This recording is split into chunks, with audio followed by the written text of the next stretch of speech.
नमस्कार मित्र हो, तर कायदा आणि बरंच काही या माझ्या इन्स्टा पेजवरती आपल्या सर्वांचं स्वागत आहे।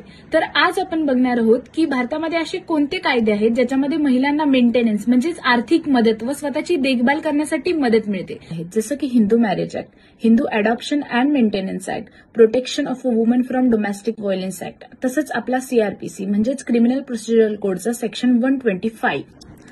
तर जसं की आपल्याला माहितीये, जेव्हा मेंटेनन्सची गोष्ट येते तर सर्वांच्या डोळ्यासमोर फक्त महिला किंवा स्त्रीच येते। तर आपण असा एक कायदा बघूया ज्याच्यामध्ये पुरुष किंवा स्त्री हा भेदभाव न करता मेंटेनन्स ग्रांट केला जातो, तो म्हणजे हिंदू मॅरेज ऍक्ट।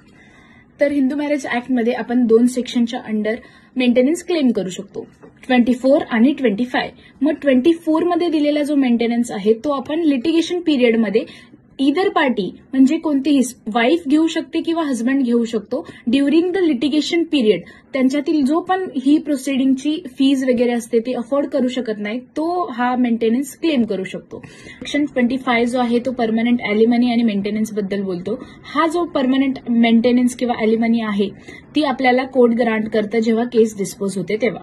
तर आता बघूया आपण Hindu adoption and maintenance act. तर याचा सेक्शन 20 जो आहे तो इस्टॅब्लिश करतो एक लीगल ऑब्लिगेशन म्हणजे बंधन क्रिएट करतो एखाद्या हिंदू इंडिव्हिज्युअलवरती त्याच्या एजेड पेरेंट्सला सांभाळण्यासाठी आणि जे अनमॅरिड डॉटर आहेत त्यांना मेंटेन करण्यासाठी, किंवा असे पेरेंट्स जे अशक्त आहेत जे स्वतःला सपोर्ट करू शकत नाहीत अशा पेरेंट्सला सांभाळण्याचं बंधन क्रिएट करतो। तर थर्ड कायदा आहे आपला protection of a woman from domestic violence act. या अंडर कोर्ट जो आहे तो अग्रीव्ड पार्टीला मेंटेनन्स देतो, त्याच्या चाइल्डला मेंटेनन्स देतो आणि याचबरोबर section 124 of criminal procedural code याच्या अंडर देखील कोर्ट मेंटेनन्स ग्रांट करू शकतो।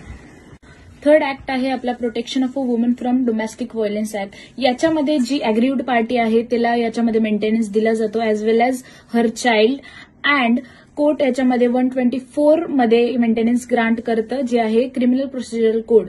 Thank you for watching.